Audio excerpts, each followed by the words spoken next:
what's up guys, welcome back to the channel once again. Today's video, we're finally going to start installing a turbo kit on the Civic. So without any further ado, let's get straight into it.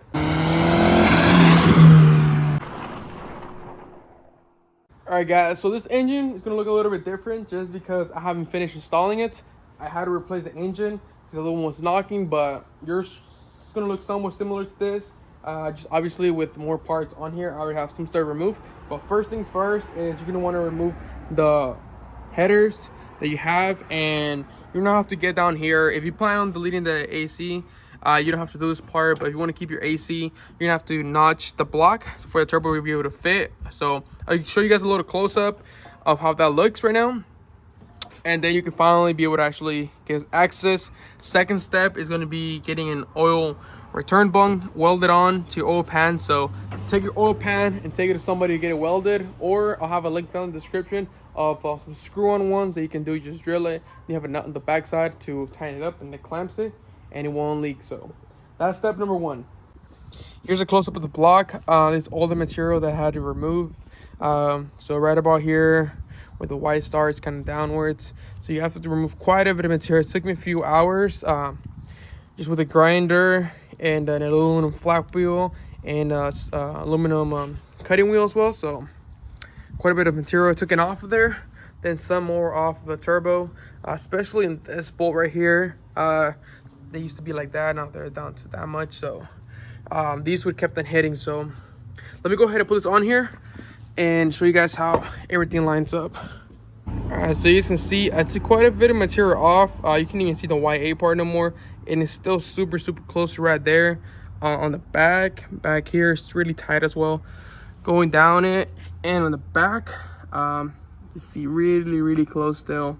Right here still as well, but everything sits flush, so that's good.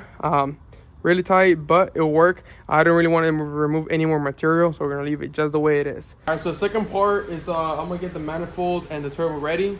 So I gotta clock the turbo, and I'm also gonna just bolt up the turbo straight into the manifold. So the gasket on, then the nuts and block washer. So pretty straightforward stuff. Don't really need to show you guys how to do this, but yeah, just gonna bolt this up, and then next step is gonna be installing it on the car.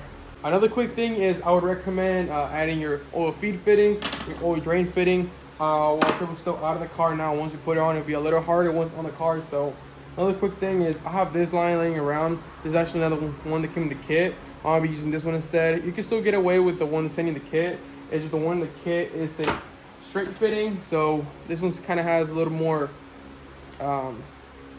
fitting issues. You kind of have to run it right through the middle of the manifold. I'll show you guys right now when I put in the car. And with this one, I have a little bit more wiggle room, or a little more clearance, and the line won't be so close to the actual manifold, which you'll probably get away with it, just wrap or something like that. But I'm gonna use this since I already have it. Why not? All right guys, so what I was talking about the oil feed kind of issue a little bit was this. This is a straight one that comes from the kit. So if you guys want to run this one, you'll run it right through here like that, and then just put like a heat sleeve or something on here so this doesn't get so hot from the manifold. What I'm gonna be doing instead is I'm gonna be using this one. It's a 90 on the end. I just had this laying around, so why not use it? That way I can kind of run it through the side, so it'll kind of go in through the side and into here. A little more clearance, should get a little less hot. And for this side, for the oil feed, where you're gonna be getting oil from, it's gonna be from the back of the block. We have an oil pressure sensor. So they come with this little adapter. Has a 4-way adapter. It has one cap, one threaded fitting to thread onto the block, and then you're still gonna retain your sensor. So you put the sensor on this end, and then your extra hole that you have, or thread. That's where you're gonna thread in your line onto. So let me show you guys the sensor you guys are gonna be going into, tapping into, is this one right here, right above your oil filter. You can see I have the intake manifold off. So like I said, I was swapping out the engine, but if you don't, just go underneath the car, take out the oil filter right above it. Shouldn't be too hard to get to. And if you can't get it, just take the manifold off. All right, check it out. So this is how the line is gonna look at after you guys do this. So I ended up doing mine. You saw the T adapter, actually 4-way adapter, capped that one off.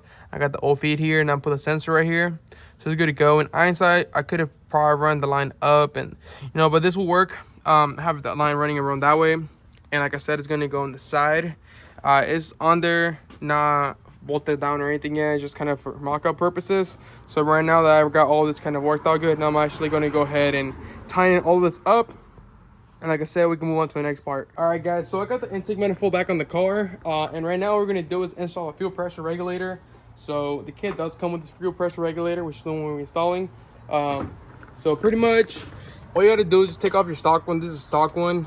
2 bolts, you get rid of it. And then a hose clamp over here, it'll come off. And then this comes with this adapter. That's gonna go right there in its place. So all you gotta do is just take that off and take the little O-ring, transfer it over, screw this onto there. Then what you want to do is just find somewhere to put the regulator. In my case, I'm just going to bolt it down right here like that. So, and I mean, right now I'll show you guys how I bolt that up and how I run the lines. So no big deal. Let me just go ahead and put that on, and then I'll show you guys how that looks. All right, guys, so I got the fuel pressure regulator all hooked up. Let me show you guys how I ran it. So like I said, you're going to put the adapter, and then this line is going to run straight to the back of it. The underneath side is going to be the fuel return line. So that one just went over to the stock fuel return line, which you can use this little bar fitting they give you, but I just decided to run mine all the way back onto here, onto the actual hard line. So this line goes to the little hard line, and then it goes into there. They give you quite a bit of a fuel line. I even had some extra, like a little piece, so go ahead and use it up. That just looked like cleaner in my opinion, but you can run it however you want to. Up next on it, I just got to continue putting everything back together from when I did the engine swap, so we'll continue working on that. All right, guys, so next up we're going to be doing the intercooler piping. So let me go ahead and put the camera in a tripod right now, then I'm going to start messing around with the piping, trying to see if everything will fit up, and then mount up the intercooler.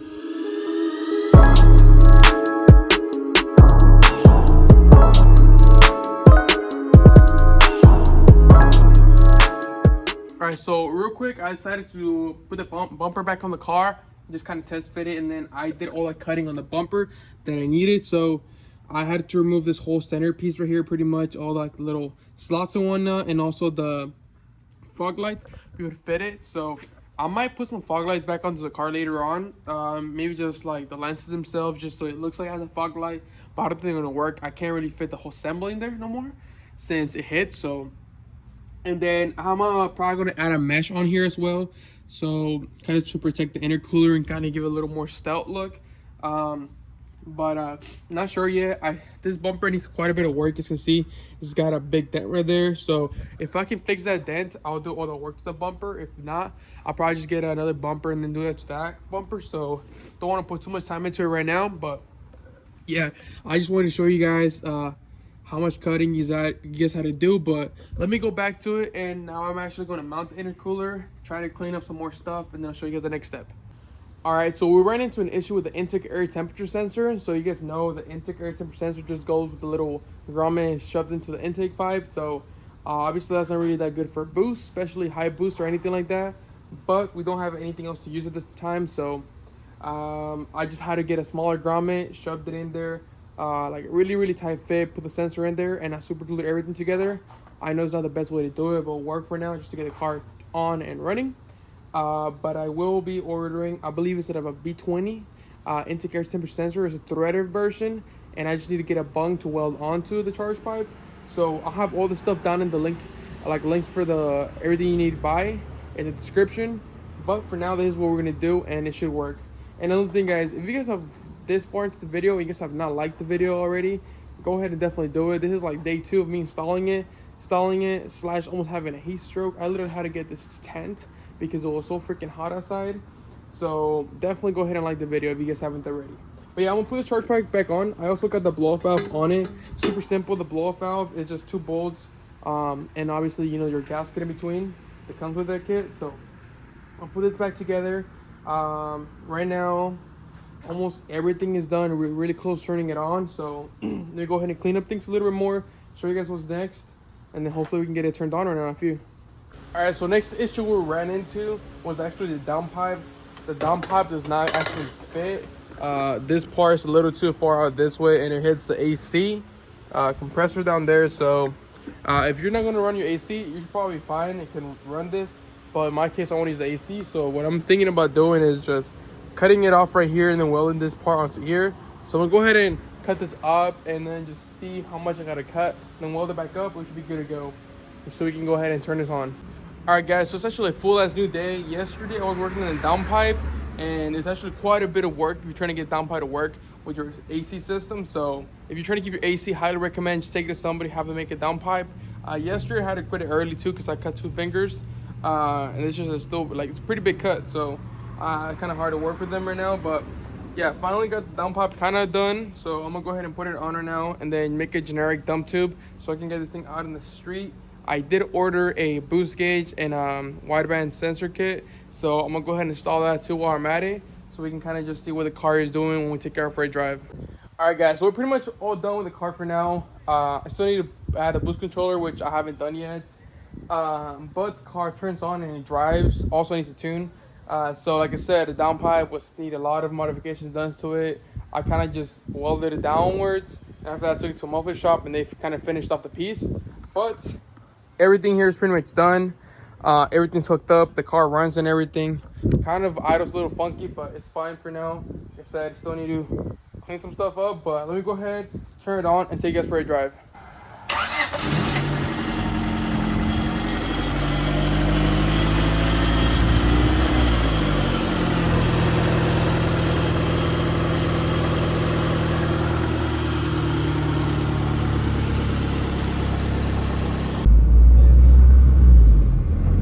So, take it for a spin. The car is running pretty rich right now. So, I don't know if you can see it, but I did get my gauges hooked up. So I have a boost gauge and then have my air bar gauge. The boost gauge, I ordered the wrong one. For some reason, I got a 60 PSI one. So that shit barely even moves. So I'm ordering a new one to get that fixed. But it runs pretty smooth overall. It's actually not bad, like no tune or nothing. Pretty good. So let's do a little.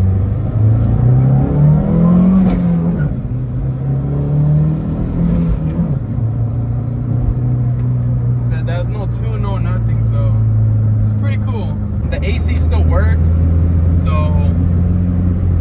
I mean, I'm really glad I was able to keep it. I need to recharge it though. It's kind of not really that cold, but I mean, the fact that AC even works is pretty cool. So.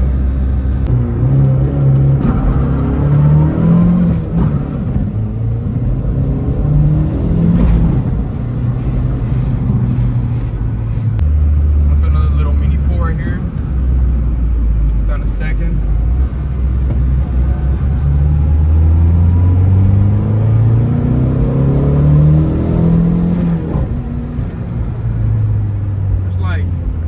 Like around 8 pounds of boost. Fully stock motor, everything, stock injector, stock fuel pump, and it's not going like lean or anything. Actually,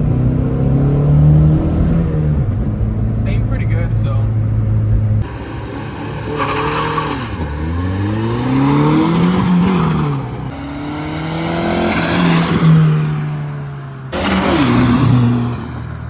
Alright guys, so I think it's gonna be for today's video. Like you guys saw, car's running pretty good, just with a turbo straight off the bat like that, no tune or nothing. But I'm still trying to get this car tuned, so probably in the next following weeks I'll get it tuned and dialed in a little better. But for now, it's perfect daily driver. Runs pretty good, pretty smooth. So what's next with it right now? We're gonna do some body work on it, probably one of the next videos. Trying to get it a little bit more cleaned up. You just know the bumper's kind of messed up and it's got a few things in dents here and there. Also, I got a little grill for it that we're going to be installing, and then I got an SI wing for it as well. So we're going to try to install all of that on one of the next videos. Still kind of fix the AC. The AC is working on it, but it needs some little tweaking since I just put an aftermarket fan on there. So that'll probably be in another video. But yeah, guys, if you guys like the video, go ahead and like the video. Comment if you guys have any questions. Subscribe if you want to see more content than this. And once again, guys, thanks for watching. Peace out.